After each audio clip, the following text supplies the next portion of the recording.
श्री कृष्ण कहते हैं, पैसा आता है और चला जाता है, इसलिए युवा है। जीवन जाता है और आत्मा जाती है। कुछ भी हमेशा के लिए नहीं रहता। केवल एक चीज़ जो दृढ़ रहती है वह है आपका विश्वास। किसी भी व्यक्ति का भविष्य उसकी वर्तमान परिस्थितियों के आधार पर मत आंकिए, क्योंकि समय में इतनी ताकत होती है कि वो काले कोयले को भी हीरे में परिवर्तित कर सकती है। वाणी की पवित्रता, मन की इंद्रियों की और एक दयालु हृदय की आवश्यकता उस व्यक्ति की होती है जो दिव्य मंच पर उठने की इच्छा रखता है। दूसरों की गलतियों से सीखें। आप उन सभी को स्वयं बनाने के लिए पर्याप्त समय तक जीवित नहीं रह सकते। रात को अकेले चंद्रमा अंधेरे को दूर करता है, जो कई तारे भी मिलकर नहीं कर पाते। व्यक्ति को अधिक ईमानदार नहीं होना चाहिए।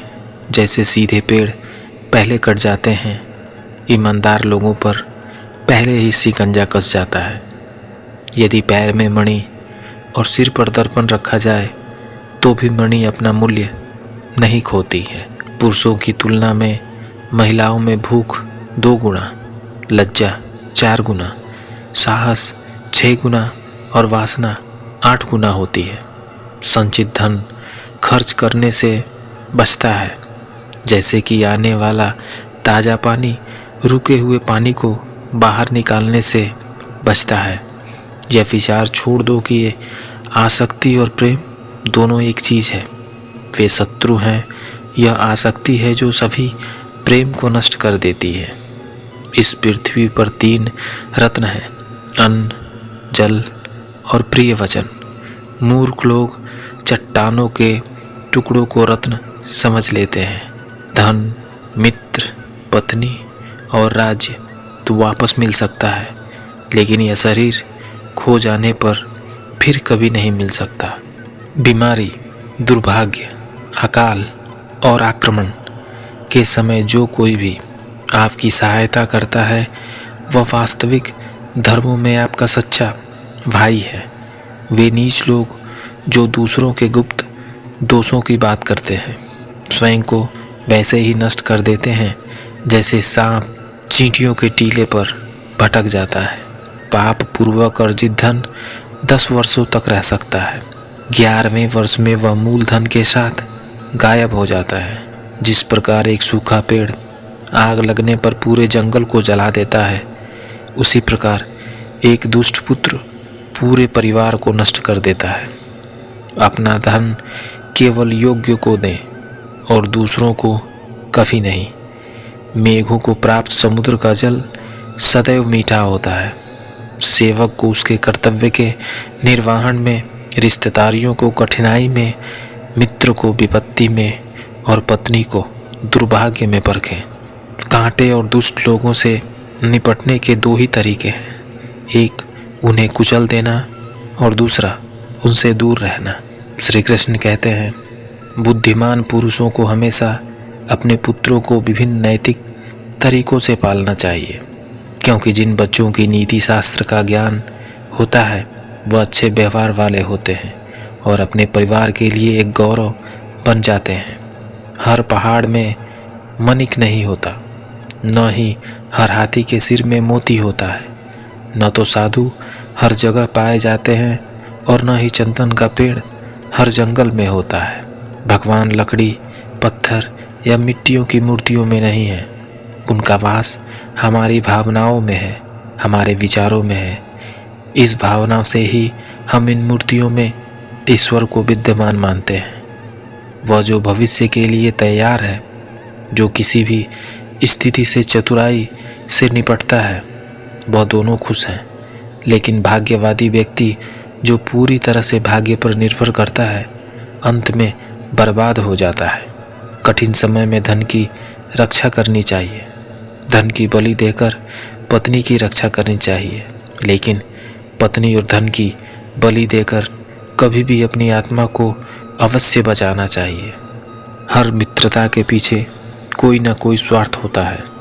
बिना स्वार्थ के दोस्ती नहीं होती। यह एक कड़वा सच है।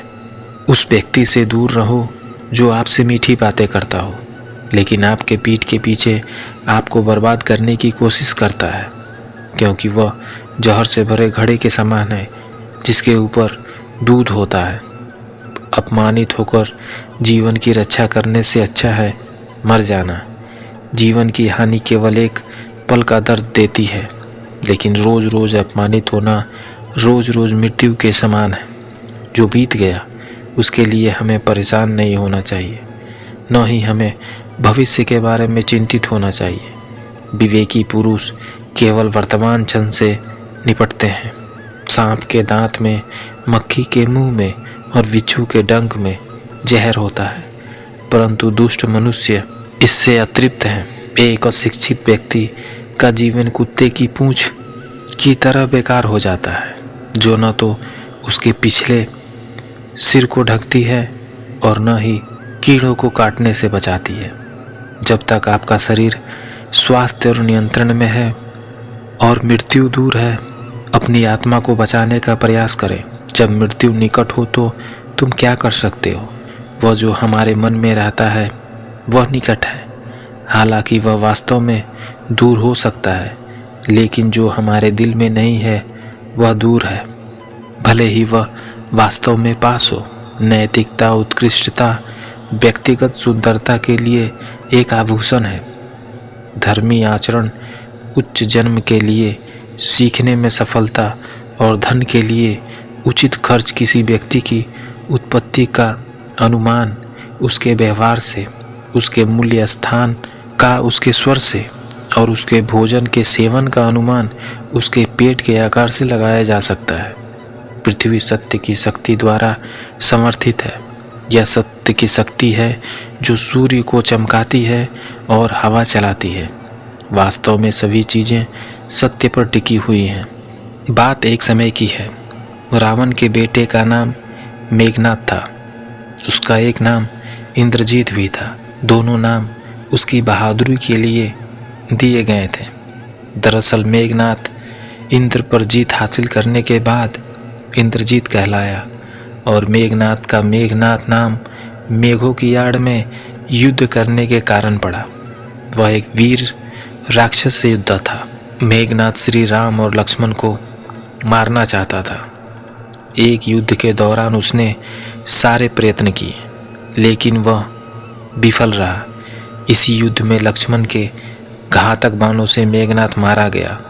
लक्ष्मण जी ने मेघनाद का सिर धड़ से अलग कर दिया। उसका सिर श्री राम के आगे रखा गया। उसे वानर और ऋक्ष देखने लगे। तब श्री राम ने कहा, इसके सिर को संभाल कर रखो। दरअसल श्री राम मेघनाद की मृत्यु की सूचना मेघनाद की पत्नी सुलोचना को देना चाहते थे। उन्होंने मेघनाद की एक भुजा को बाण द्वारा मेघनाद के महल पहुंचा दिया। वह भुजा जब मेघनाद की पत्नी सुलोचना देखी तो उसे विश्वास नहीं हुआ कि उसके पति की मृत्यु हो चुकी है। उसने भुजा से कहा, अगर तुम वास्तव में मेघनाद की भुजा हो तो तुम मेरी दुविधा को लिखकर दूर करो। सुलोचना का इतना कहते ही भुजा हरकत करने लगी। तब वेक्सेविका ने उस भुजा को खड़िया लगाकर हाथ में रख दिया। उस कटे हुए हाथ ने आंगन में लक्ष्मण जी के प्रशंसा के शब्द लिख दिए। अब सुलोचना को विश्वास हो गया कि युद्ध में उसका पति मारा गया है। सुलोचना इस समाचार को सुनकर रोने लगी। फिर वह रथ में बैठकर रावण से मिलने चली गई। रावण को सुलोचना ने मेघनाद का कटा हुआ हाथ दिखाया और अपने पति का सिर मांगा। सुलोचना रावण से बोली कि मैं एक पल भी जीवित नहीं रहना चाहती, मैं अपने पति के साथ सती होना चाहती हूँ। तब रावण ने कहा, पुत्री 4 घड़ी प्रतीक्षा करो, मैं मेघनाद का सिर शत्रु के सिर के साथ लेकर आता हूँ। लेकिन सुलोचना को रावण की बात पर रत्ती भर भी विश्वास नहीं हुआ। तब सुलोचना मंदोदरी के पास गई। तब मंदोदरी ने कहा, तुम राम के पास जाओ, वह बहुत दयालु हैं। सुलोचना जब श्री राम के पास पहुंची तो उसका परिचय विभीषण ने करवाया। सुलोचना ने राम से कहा, हे राम, मैं आपकी शरण में आई हूँ। मेरे पति का सिर मुझे लौटा दें ताकि मैं सती हो सकूं। राम सुलोचना की दशा देखकर दुखी हो गए। उन्होंने कहा, मैं तुम्हारे पति को अभी जीवित कर देता हूँ। इस बीच उसने अपनी आप बीती भी सुनाई। सुलोचना ने कहा, मैं नहीं चाहती कि मेरे पति जीवित होकर संसार के कष्टों को भोगें। मेरे लिए सौभाग्य की बात यह है कि आपके दर्शन हो गए। मेरा जन्म सार्थक हो गया। अब जीवित रहने की कोई इच्छा नहीं है। राम के कहने पर सुग्रीव मेघनाद का कटा हुआ सिर लेकर आए, लेकिन उनके मन में यह आशंका थी कि मेघनाद के कटे हाथ ने लक्ष्मण का गुणगान कैसे किया। सुग्रीव से रहा नहीं गया और उन्होंने कहा, मैं सुलोचना की बात तभी मानूंगा जब यह नरमुंड हंसेगा। सुलोचना की सतीत्व की यह बहुत बड़ी परीक्षा थी। उसने कटे हुए सिर से कहा, हे स्वामी, जल्दी हंसिए, वरना आपके हाथ ने जो लिखा है उसे ये सब नहीं मानेंगे। इतना सुनते ही मेघनाद का कटा सिर जोर जोर से हंसने लगा। इस तरह सुलोचना अपने पति का कटा हुआ सिर लेकर चली गई।